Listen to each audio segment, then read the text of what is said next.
pupunta tayo sa Vespa. Hanggang December 1, 2, or 3. Dito muna ito hanggang December. Let's go. Dream motorcycle nyo tong Vespa eh.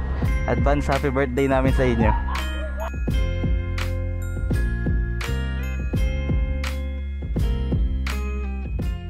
What's up guys? Ngayon may kukunin tayong unit. Samahan nyo kami sa Vespa Marikina. Let's go. October 7, 8:46. Andito tayo ngayon sa Marikina at pupunta tayo sa Vespa. So bibili tayo ng unit para pangregalo natin kay Airpat. Kasi yun ang kanyang dream motorcycle, ang magkaroon ng Vespa. At ang bibili natin ay ang new Primavera S. Ayan, dito na tayo sa Vespa Marikina. Primavera S. Pero natin yung isa, yung blue. Dito tayo sa Vespa ngayon at antay na lang natin ayusin yung unit. Tapos sa mag-fill up, antay na lang natin magbayad through BDO. Yung mga motor nila dito, manda dito. Bale, dito muna itatabi yun hanggang December 1, 2, or 3. Hanggang mag-birthday si Airpat. So bale, iwan mo natin dito. Safe naman daw.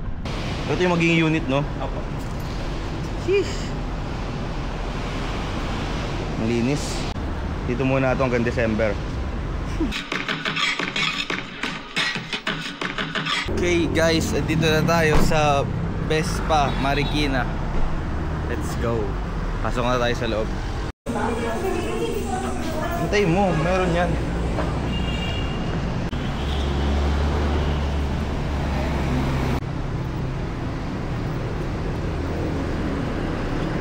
Na yung 2, 3. Bago nga siya start. Thank you.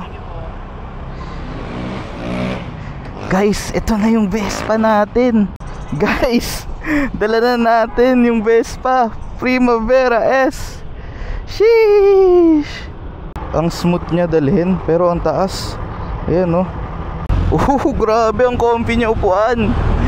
Para kang nakasakay sa laruan. Parang ganun yung pakiramdam ko. Kailangan natin magpagas. Mahina lang yung busina niya, no? Oh my god. What a ride. What a ride, bro. Grabe, ang ganda. Well, ang plano talaga dito noong October 7, parang dun ata ako nag-inquire kung magkano siya at saka kung paano yung mangyayari. Kasi ang gusto ko sana ipa-reserve sa December kukunin, kaso hindi pala sila nagaganon. Nagkakaubusan kasi yung stock na ito eh. Lalo na yung gantong bagong design ng kulay. September lang to lumabas yung mga colorway na ganito, alam ko eh. So kung sakali na December pa ako mag-aantay, baka wala na yung ganitong kulay. Kaya sabi ko, sige, bilhin na natin to. Paiwan na lang natin dun. Paalam tayo kung pwede. Maiwan dun sa Vespa Marikina. And luckily, pwede naman. Kaya ayun, pinili namin siya, finuli paid namin. Pero ang inano namin na parang iwan siya dun sa Vespa Marikina. Para sa December 3 or 2, dun na lang namin siya kukunin. October to December, ang tagal nun. Buti nga to, napatagal pa namin siya isang buwan dun eh. Tulad nitong mga nakaraan, nagbabagyo eh. Alam naman natin, Marikina binabaha dyan eh. Sakto, dito na rin yung ORCR tsaka plate. Magagamit na agad. Pagas kuya. Full tank 95. Unang full tank. Ayan oh, ganda ng kulay oh. Gray siya na may blue na lining na outline. Ayan, 345 5.8 liters. Ayun nga, balik tayo sa story kung bakit bumili kami nito. Kasi si Airpat talagang dream motorcycle niya tong Vespa eh. Classic man din yun eh. Mahilig sa mga classic. Gusto niya yung Primavera. Kasi yung Primavera bilog yung headlight. Kaya maganda, classic talaga. First time ko makaride sa Vespa. Ang ganda. Ito ng takbo nito, ang ganda ng hatak. Tahimik lang. Yung side mirror niya hindi bilog eh, no? Ang tawag nila dito teardrop. Dagdag alaga na naman sa bahay. Siyempre, pag may nadadagdag, meron ding mababawas. Abangan nyo na lang. Matagal, oh my gosh. Ang ganda tumakbo, ang lakas ng hatak. Ang sarap. Lightweight lang siya, no? At pabilisan, parang takbong pogi lang muna. Hindi pa ako sanay sa handling niya eh. Parang medyo mahirap siya malakas yung arangkada niya, kaya parang dedahan-dahan ko lang. Ang unang plano namin kung paano namin makukuha to, iso-surprise ko si Airpat sa birthday niya. Parang papasama ako. Tapos pupunta kami dyan sa Vespa Marikina. Papapiliin ko dapat siya ng motor doon.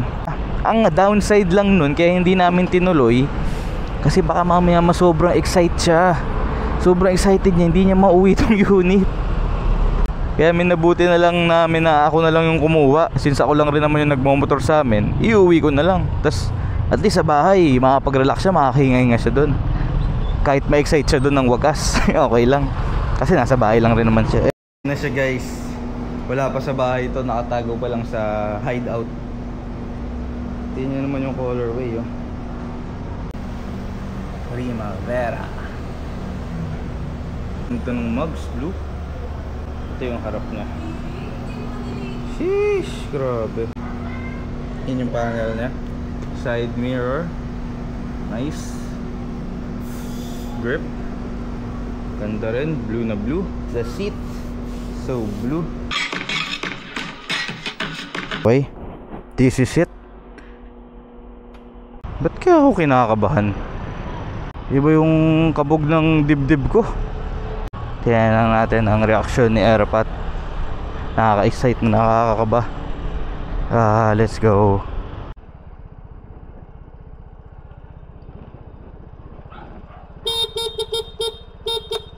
Dito tayo sa bahay. Tingnan natin ang magiging reaksyon. Sakit ang balakang. Mawawala yan.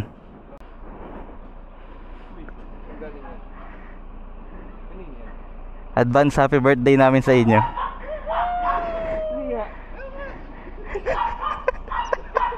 Sabi sa inyo, mawawala yung sakit ng balakang nyo eh.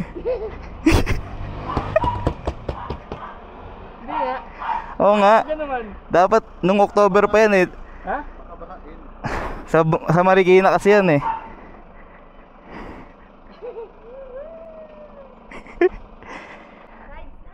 Rides ka na.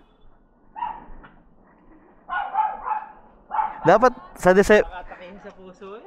December pa eh. December pa yan eh. Kaso wala eh, baka maano eh. Di. Ginulat mo ako pa. Primavera 150. Ha? Primavera 150. Primavera 150. Primavera. Ano ito Primavera 150? Test ride. Ano to? 150 oh. Ayun oh. ESO 150. Tapong mo na yung PCX nyo. Ano lang yan? Dito talaga to? Oo, yan talaga yung susi niya. Paano yung pagsara? Hindi, paghubot. Kinakabahan kami noon eh. Kinakabahan kami dito noong linggo eh. Kasi di ba nagbaba, sa Marikina to best pa eh. Ito na yung papeles ng RCR na yan. Ayun, nakapangalan. Siyempre sa kanya. Yun oh. Pang birthday niya, wala ka ay baka request ko pa sa birthday niya. Wala.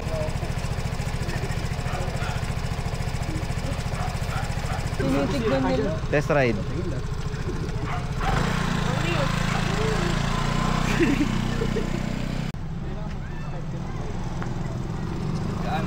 Bagay ah.